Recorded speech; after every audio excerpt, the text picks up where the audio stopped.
Congrats on the launch of Outriders. By the way, So glad it's over. if we can, we don't have to talk about Outriders specifically, but that's just kind of my general curiosity, because obviously your tweets are like, I'm getting inundated with thousands of emails and messages. Yeah. It's got to be exciting, at least from an outsider's perspective. Yeah, it is. It is. It's kind of cool. It's kind of cool.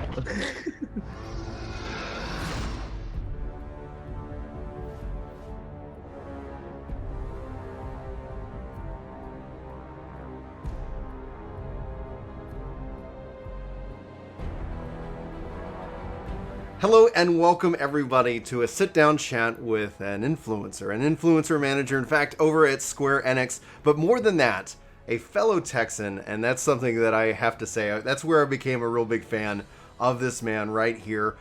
Today we're diving into the world of content creation, especially as it relates to Mixer, Twitch, YouTube. This man has done it all, he sees it all.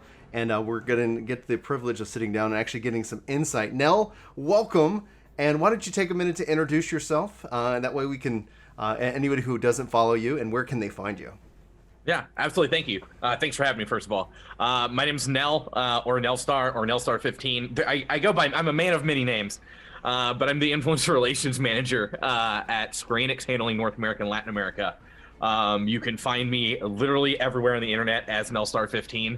And when I say every major social media platform, it's the benefit of having a number in your name is that you get your username on every platform. Is the number 15 significant in any way? Absolutely not. Absolutely not. I made my Twitch account in 2015 and Nellstar was taken, I think, by me, and I just don't remember how to get it. And so I just put a 15 on there. True story. Same thing with my name. I was always called by my coaches in high school Del Monte, and they'd always add the letter Q for some reason. And then I had Del Monte Q, and then eventually I lost it because I'm a teenager, I guess, and whatever. So then I ended up like, well, my name's Brian. I'll just do Del Monte B, and that's how that has continued to be born. It has nothing to do with bananas, but yeah.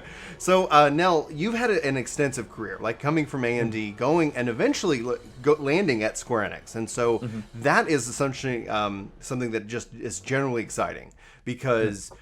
You are a longtime fan of that, but you've played countless games, countless MMOs. Was Square-Enix always on your radar as a goal to work at? Or is that something that just kind of said you came up with this opportunity and you were like, hells to the yes? Yeah, I mean, I think it's a little of both. So not necessarily always on the radar, but still like one of those unobtainable goals. Squaresoft and Enix in and of themselves made games that I played in the past. But then by proxy, whenever they acquired Eidos, that's when I came in, like that really kind of piqued my interest because Tomb Raider is so important to me. And just the general suite of that. And with Crystal Dynamics. So there's a lot of games that are a part of the Square-Enix portfolio now that are a part of who I am as a gamer and where I come from and what really shaped the games or shaped me as a gamer and what I play today. So there was a short list of companies that I wanted to work for whenever I was trying to get into the industry, and Square-Enix was one of the top three. They were number one in terms of like the swath of games that I get to work on. I love being able to work on multiple titles at once. So like right now we're launching 5 games in 4 weeks is what I've been saying. And so like being able to do that and work with Square and a company that's so renowned and has such a great fan base is why they were number one for me. Because it's so cool every time I tweet out something about anything for work, everyone loses their mind. And it's just fun. It's cool. Plus Final Fantasy XIV, I've been playing it for about 5 years now. So it's my jam. Yeah, I think that's with the fact that that's when I first obviously started hearing about you is when you went over to Square-Enix. But then you're a Texas boy, I was just like, and then you got the kick-ass beard, and then it's just like this guy is I don't know. I just became like an instant fan of yours. Now I want to dive into content creation. But before we do jump into that, you've mentioned a lot of things about Tomb Raider, Crystal Dynamics. Talk to me as a gamer. Like, who is Nellstar, the gamer? What really was your first memory? Or what was the game that really just, like, defined you as a gamer when you were growing up? Warcraft 2 is the first game I ever bought with my own money. And that was the first game that I played, and I was like, how do they make these, and can I do that when I get older? Yeah. So I credit everything back to Warcraft 2, and still play it to this day. RTS games have been a core of who I am as a gamer since day one, obviously. So Warcraft, StarCraft, Age of Empires for the longest time was what we all played in LAN parties in the early 2000s when those were still a thing. Yeah. Everybody burn Age of Empires onto a CD and pass it around so we can stop real quick and play together. But over time, I started playing a lot of first-person shooters. So, and that came with Halo. Mm-hmm. I got an Xbox the very day that it came out, just so I could play this game Halo, and fell absolutely in love with it. And through Halo, I mean, as you can see behind me, I became a Destiny fan. So Destiny, kind of over the past, I'd say 6 years, has shaped me more than any game has in recent memory. But because of Warcraft, then I found World of Warcraft, and my main character, before I restarted it and made a new character at Burning Crusade, my first character I made on launch day in vanilla had about 1,000 hours into him, and then Burning Crusade came out. I was like, I want to be a blood elf, so I re-rolled as a blood elf, and I had that character has 3,500 hours. I got a couple more characters with at least 1,000 hours. Like, it's all I played for a decade. So yeah, it's wild because I don't ever classify myself as, oh, I play looter shooters, or oh, I play MMOs, or oh, I play RTSs. Though I will say I lean heavily towards games that do reward me with loot. Mm-hmm. I do love chasing loot. So I mean, as you know, like MMOs, looter shooters, Destiny, Borderlands, 14, WoW. I've re-downloaded SWTOR. I was on a ESO kick. Yeah. I was on the I used to be on the ESO stream team. So like ESO was a big part of my life for about 3 years. So I just kind of whatever suits my fancy and I can chase loot in that day is what I'm going to play nowadays. ESO is this constant pile of shame. My brother loves Elder Scrolls, and for whatever reason, I only play with him. So if he texts me, I'll hop in. But I personally have just struggled with ESO. But you're 100% right. Anything that's got that loot grind, and and it feels good when it feels good, and it's obviously like in the case of Anthem would be a popular subject. Yeah, you feel when it's off, and it's like, oh man, like why haven't they just looked at Destiny or looked at these other games and got all that? So from gaming, obviously hooking you, taking you through Destiny. Through just these loot games, these are like there is an RPG element to a lot of what you just described, but not in case of obviously everyone like an RTS. What actually got you to hit go live? Like what took you from like I'm enjoying these games, because that's one of the things I run into as a content creator a lot when people say, hey, how do you get started? A lot of it is getting over the fear of hitting record or hitting publish, and I'm curious to see, did you have any pushback? Was there any fear there, or were you just like, I was just live, people showed me how to do it and I hit play?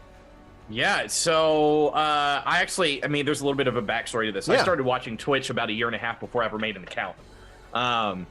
I was working in software sales, that's when I was still working at good old Enterprise Rent-A-Car, and tell you how my journey's come. And a coworker of mine was like, dude, you need to watch this guy Duck Sauce. I was like, okay.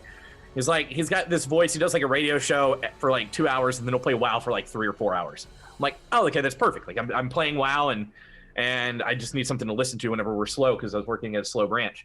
And I just watched him every morning at work. And then about 1.5 years later, looking on Facebook, and I saw a friend of mine, the Haley baby, posted about her stream, and I was like, oh crap, I didn't know she streamed, because I grew up around the corner from Haley baby. We went to high school together, and so I made an account so I could sub to her channel because she was partnered. And from her, I was introduced to a swath of creators. I think specifically, it was Tally that really kind of got me hooked in. And about 6 years ago, I think it was 6 years ago, 2 days ago. So 6 years and 2 days ago, I hit start stream for the first time. I was like, screw it, I could do this. Went live, didn't realize my PC couldn't handle it. I was running like a pre-built Acer Predator, and I was like, okay, so maybe now's not the time. So I ended up waiting until July of 2015, and I built a PC, did it all myself, and went live and just kind of rolled with it. I was, I wanted to share my love of WoW and Destiny with people. And here we are, 6 years later.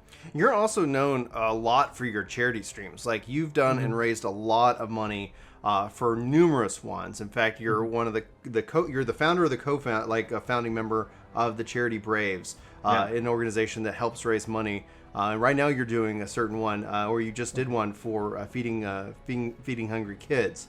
Can you talk about like why is that so important to you, especially when it comes to your content? Yeah, so funny enough, 6 years ago, when I hit start stream that first time, I found out about St. Jude Play Live. And without a stream, without anything, I ended up raising $500 for St. Jude Play Live 2015. And I was like, okay, I didn't know that I had a platform that I could do this. So I kind of stuck with it because it's cool. I'm very fortunate in life, and I've had so much things almost thrown at me that I feel like it's necessary for me to give back. But at the same time, now I have two nieces. One that's one's about to be 10, one's about to be 7, and congrats. I have stuck with St. Jude Play Live because I know if anything were to happen to them, first of all, it would destroy me because they're my two favorite people in the world. Yeah. But if they had to go to St. Jude, I know they'd be in the absolute best hands. So continuing to support a cause and organization like that is very important to me. And then from that, it blossomed into other things. So, like you said, No Kid Hungry.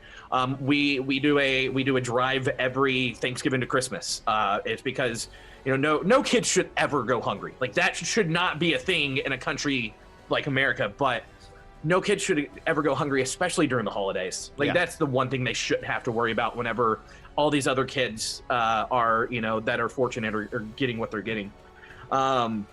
On top of that, worked with able gamers because gaming is for everyone, so accessibility should be a priority for so many people. And I played through Final Fantasy VII for the first time last year, and we made sure to do something for able gamers. But no, it's just always been something that I wanted. And you mentioned the Charity Braves. That actually started Hurricane Harvey was 4 years ago. It started as I'm from there. Please finish your thought. No, go ahead. Oh, I was gonna say, we were saving up to buy a vehicle, and about Hurricane Harvey, and it's the after effects that you still slightly feel it. We're in Houston. I have family down there, right? It's like Texas. We really felt that, but it's still like, hey, we need to make sure that this vehicle wasn't in Houston because it makes sure that shows up on these reports that it didn't get anyway. It was just like, that just happened last year, and I was like, oh my, has it been that like? It feels closer to than 4 years ago. Anyway, but I cut you off. I apologize. Go ahead. No, you're good. So I'm from Southeast Texas. So I'm in between Houston and Louisiana, essentially. I grew up on the border of Texas, Louisiana, on the Gulf Coast. So all right, I didn't know this about you. I'm a Nacogdoches boy. Okay, I'm from Port Arthur. So okay, yeah. So I always if you ever hear the saying of SFA, the lumberjacks. It was always the land of tall trees and tall women and virgin pines, and I thought that was just a hilarious phrase. Growing up there, not knowing anything about this, the reputation of the university, but I love Louisiana and East Texas. Like every time I'm in that area, it just feels like home. And here in North Texas, it's just flat. It's flat. It's like, all right. Oh man. Talk to me if obviously I don't want to, guys, just, we're not going to reveal the secrets of Final Fantasy 30 here on this stream here, but talk to me about your life as an influence manager within Square-Enix. You've been tweeting out, obviously being inundated, which is definitely exciting, but it sounds like it's a ton of work. What is the day your kind of a day in the life of Nell, from managing Twitter, from managing all these people like myself asking for codes for upcoming Square-Enix games in that case? How do you deal with it all? Talk to me about that a little bit. So with it, I mean, there's a lot that goes into my day, but also not a lot that goes into my day. I mean, obviously, I still work in marketing, and first and foremost, let's just put that out there. I work in marketing. It just happens that it's influencer based. So there's meetings, there's strategy, there's planning, there's campaign building, then there's managing relationships, because that's part of what I do. That's why I'm on Twitter a lot, because I'm able to engage with the people that we work with every day. In terms of management of requests and things like that, we do now put every game on Rainmaker, which you can go and request codes through. Used to be known as Arsenal, which has been a lifesaver, because we'll have all these requests come in. I get emails all the time that people, you know, I want to play Saga Frontier Remaster. They want to play Near Replicant version 15382. Yeah, that thing.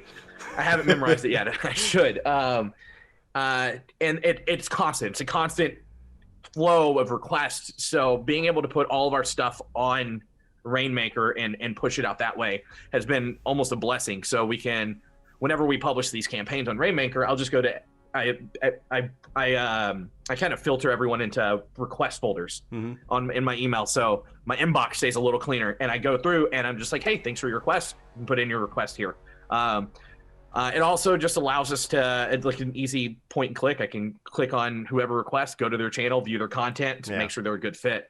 But then I spend a lot of time on Twitch and YouTube. I watch content. I ingest content daily.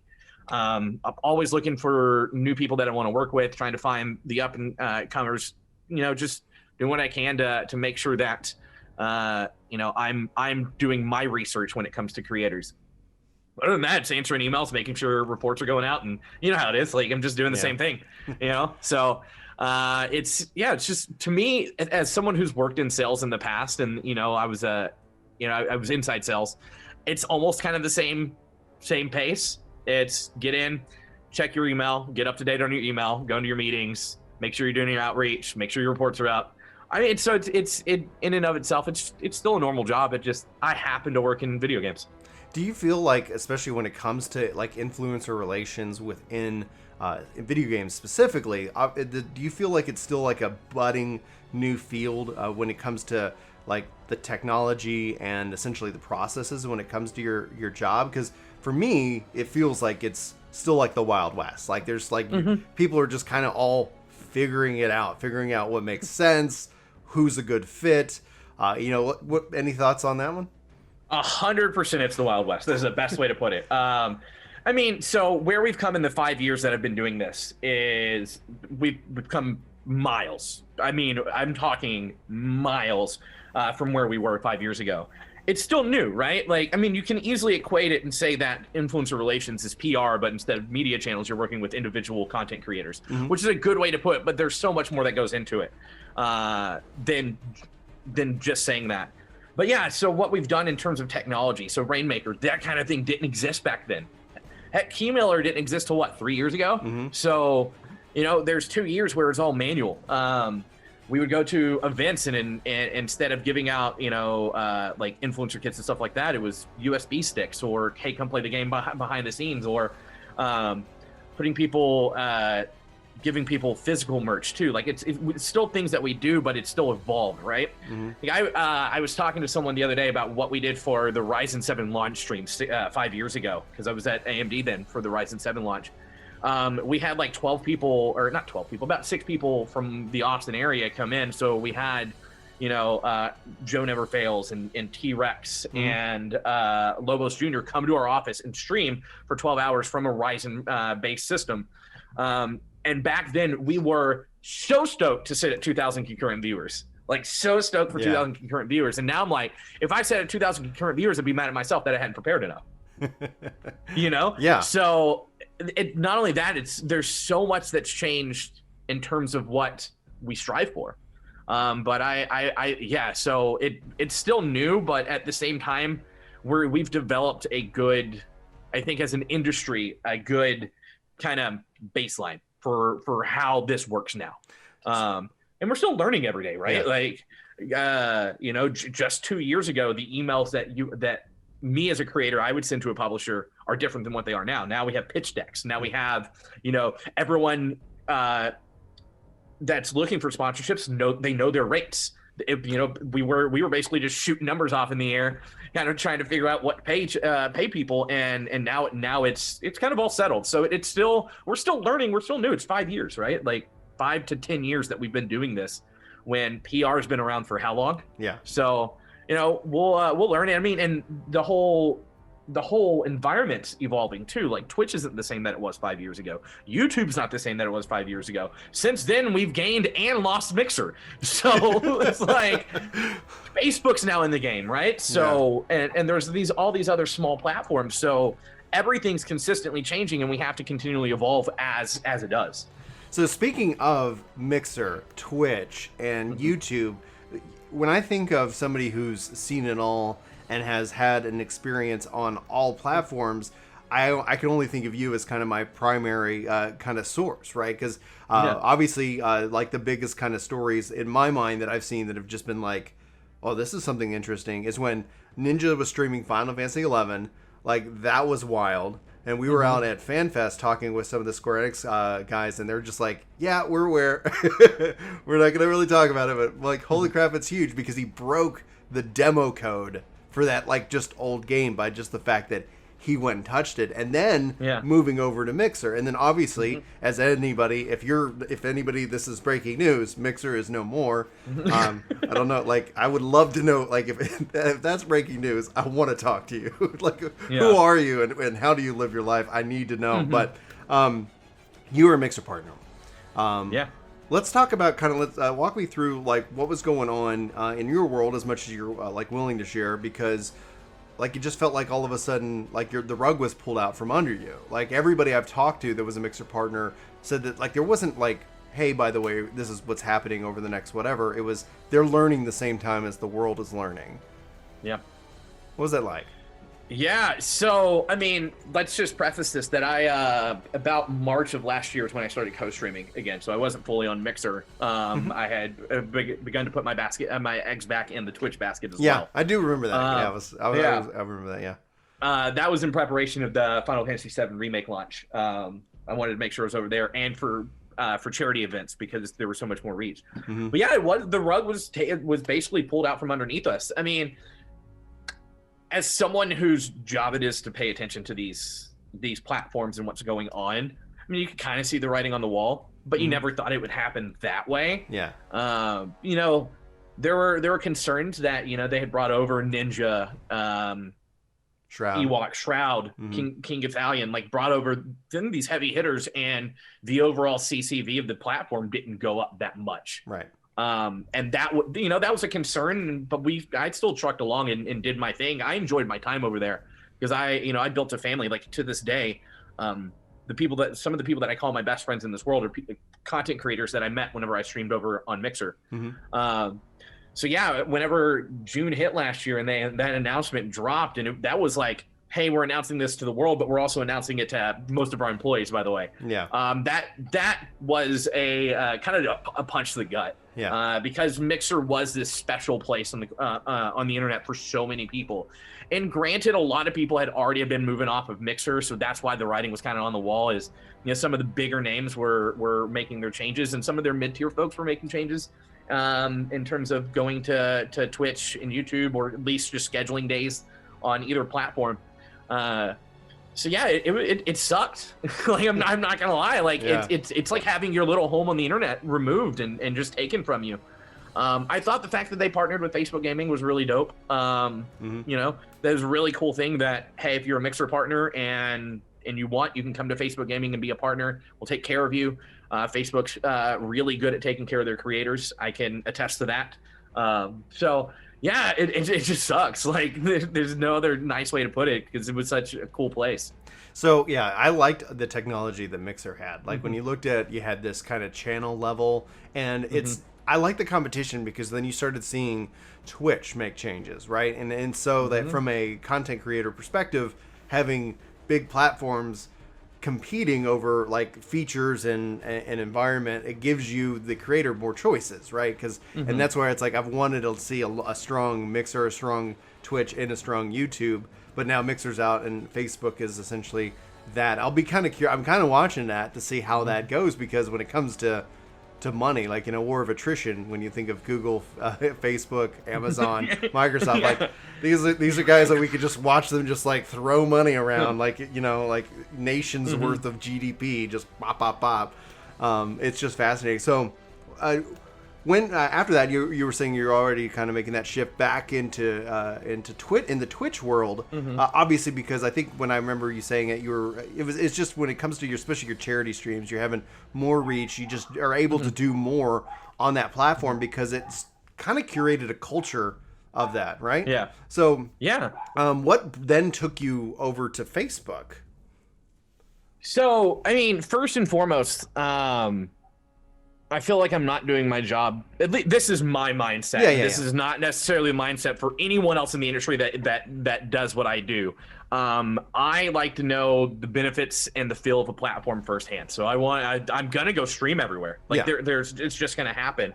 And then after Mixer shut down and I was on Twitch and I had decided, hey, I'm just gonna stream Destiny. Like this is where I want to be.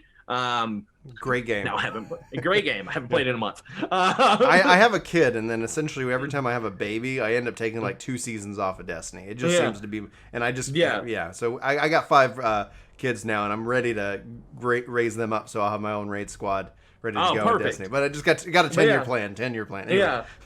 Yeah. But around October, November, I was burnt out. Yeah. As a creator. Everyone as a creator has the same frustrations, the growth plateaus. Your certain regulars that had been around forever just stopped coming around. And it was the usual frustrations that a lot of people see. And I was like, I need a change of scenery because I left Twitch for a reason. Yeah. I did. I left it because I burnt myself out on the platform, and there were a lot of other factors to it. And I just never felt like I fit in the Destiny directory on Twitch. I never felt like I fit in. And so I was like, okay, well, they extended, Facebook extended that offer to Mixer partners. So I went and talked to Facebook, and they're like, yeah, we'll bring you over. So I went over to Facebook for approximately like 3-4 months before I said, hey, I think I'm done streaming. Yeah. But Facebook was great, in December, I raised money for No Kid Hungry again over on Facebook, and they featured me while I played WoW for 4 hours, and in 2 days we raised $1,000 for No Kid Hungry, which is super amazing. And they were super supportive of it. It's really cool because you get to work also with Instagram, so because Facebook and Instagram. So whenever I did that feature for No Kid Hungry, I had to film a video for the official Facebook Gaming Instagram, and it was traditional like swipe up and you can go watch. So it was cool, and they've just always been very attentive to their creators and the needs of their creators and what creators want. So I do think Facebook's trending in the right direction. I just, at this point, if I'm gonna stream, I went to YouTube for I think 2 streams, and I was like, I can't be bothered. I can't be bothered. I love YouTube. I love YouTube. I spend 90% of my time watching content there. In my free time, that's where I ingest content. I don't watch gaming though. I watch like van life and tiny home tours, but that's a whole different conversation. YouTube streaming, it just didn't feel right for me. And I was like, okay, if I'm gonna stream, I don't want to worry about it. I don't want to be fussed with making people go to a platform that they're not comfortable with. And most of my existing community, and here in that Discord, like they're all on Twitch. Yeah. So I was like, whatever, we'll just go to Twitch. And I think I've streamed, I don't know, maybe 4 times, 5 times in the past 2 months. And it's been nice. No, 6 because I did 3 Outriders stream. Nice, dude. You're so right about YouTube streaming. Like I just wait. Like it just feels like it's like somebody has a blueprint, and then you say, "F it, we're gonna just figure it out on our own."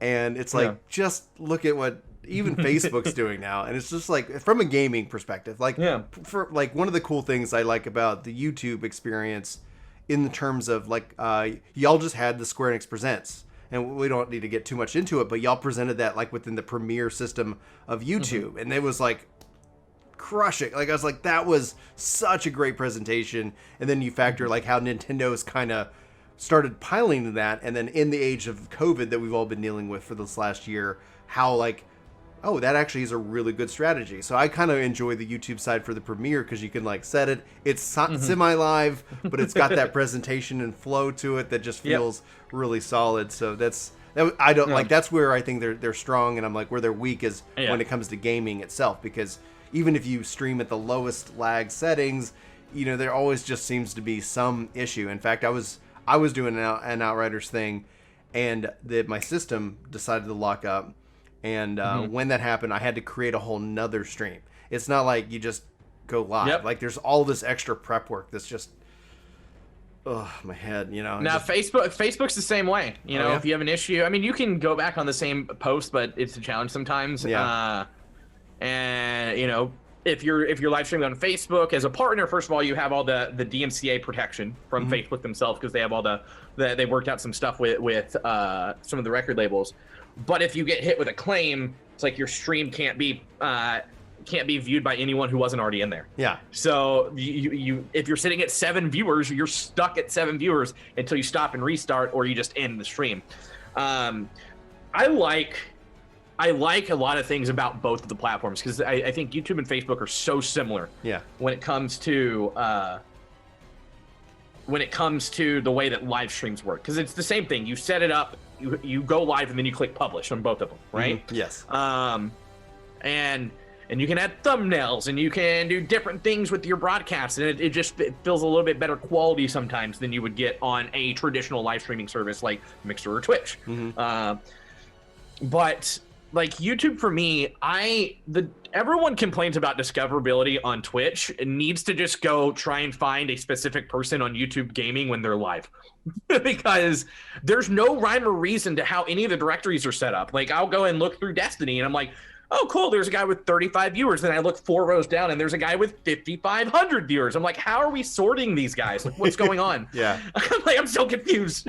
I don't like it. And so I mean, there's pros and cons to every platform, and there's always going to be pros and cons to every platform. But one thing I like that you mentioned is how much Twitch has learned from its competition and grown. So, like, just go look at the front page of Twitch. That's what the front page of Mixer used to look like. Yeah. You know, they had their carousel on the front with the instead of how Twitch used to be, where it was the big one and then like four strips on the side. The up and coming, that was a Mixer thing. Recommended for you, that was a Mixer thing. So they did learn. They learned what worked on the other platforms, and they ran with it. But YouTube live streaming it's so good, but it's also so annoying sometimes. Oh yeah, and it's just like every year, you know, it does get a little bit better, and so that's where it's like, more competition, giving more creators the choice so they can have that flexibility. If I'd like to talk more to you about testing, you know, in that regards, because you're like, that's how that's the content I think I watch of yours the most. Like, one of the things that I'll see content creators talk about, and I don't know if they're sincere, and I'm not going to sit here and say they aren't sincere, but it's always like, oh, you guys would say I'll watch whatever, and then I stream X, and then nobody shows up for like this X game, and it's like, I've always kind of viewed it as like, I'm guilty of that. Like, it's just like, oh, I like when you play X, so I show up for that, and vice versa. It's a human thing. And it's like, I can say, you can say, Brian, tomorrow I'm going to stream Worldcraft 2. It's like, well, maybe I'll catch it on Destiny, but I hopefully have a good one. Like, it's such a human thing. So I have like, it never bothers me. Like, whenever like, I'm just going to sit here, I'm going to play this game. You can hang out with me if you want. But I'm going to talk about Destiny because you've been a part of that community for like well over 6 years. It has its highs and its lows, like any game does. And I think essentially, like, when you look at over the last couple of months, is there a reason, like if we look saying the state of it, like is there something that's just kind of keeping you out, or is it just a natural time to kick back and play other games? Yeah, so it's wild because you know, when Beyond Light launched, that was such a high for me in Destiny. I didn't prop it up as everyone else did, like, this is the rise of iron of Destiny 2. I was like, can we temper expectations, okay? There's a lot that goes into the Destiny DLCs now, and the structure is different than it was in Destiny 1 and all that, but I was stoked. It was like, new subclass, finally we have another element type, and I'm stoked for that. The story to me was phenomenal, and I played, I think I ended up hitting like season rank 195. Nice. Like, I played the absolute crap out of the first season. And then the second season played. I did the first full week of challenges, and haven't touched it since. And that's not because Destiny's in a bad place. It's literally just launch season for me. So I'm so busy at work that I can't commit the time that Destiny truly needs. That's why I'll log into WoW and play for 2 hours. So I can log into Outriders now and play for an hour and a half and be comfortable with the content that I produce in that time. So like, I fully 100%, by the way, like starting next week, plan on getting back into Destiny and trying to catch up on this season and before it ends. So like that's gonna happen. I always do. Because I do enjoy the new game type that they put in. I do enjoy the story that they've been telling. I think this is a great season. There's nothing particularly for me that said, oh, this is a bad season for me. It's just I just got busy. Life happened, and life happens for all of us. But what I really like about this season is that they've taken out the old FOMO aspect of previous seasons. Yes. So I can go back and do weeks 2 through 8 challenges. Yeah. I can still do this entire season's worth of content and story, and I haven't missed anything. Right. I'm not, because in the past, like that's why I guess if I miss something, whenever the Menagerie came out, I missed that entire Season of the Dawn, I think. Yeah. And I missed that entire season, and like I came back at the end, I was like, I don't know what's going on. So I then missed the next season because I wasn't caught up.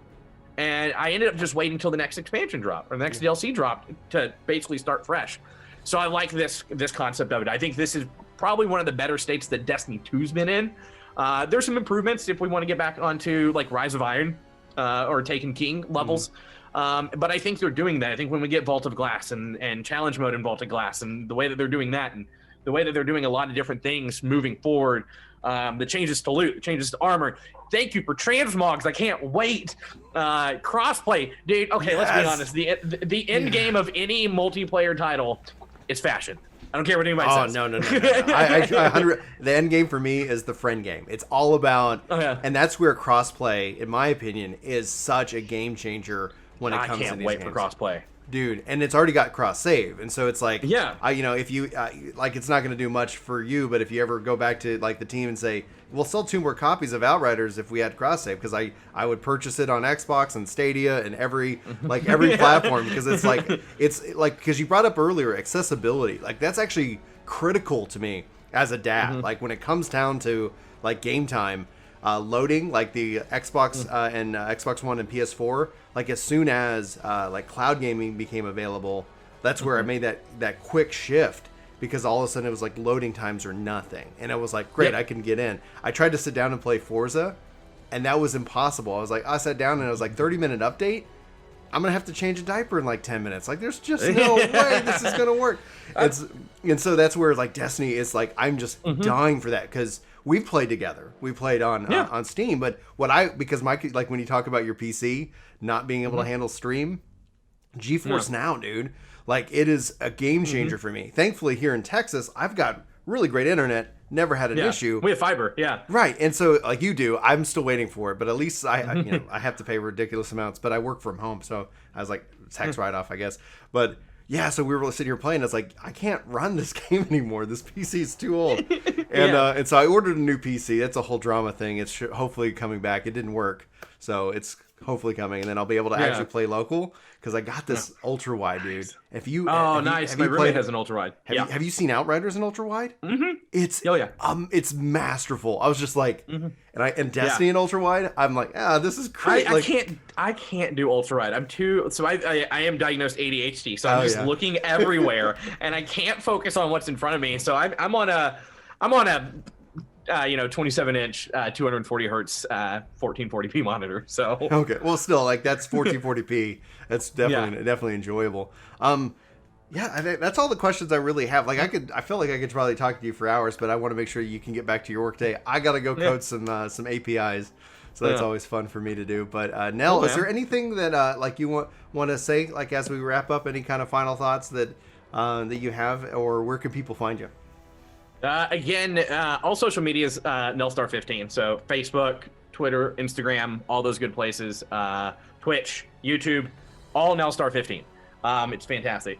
No, but I mean, everyone just keep playing games. As you know, as someone who works in games, it's just cool to see people playing what we put out there and enjoying it. And be patient with people on social media.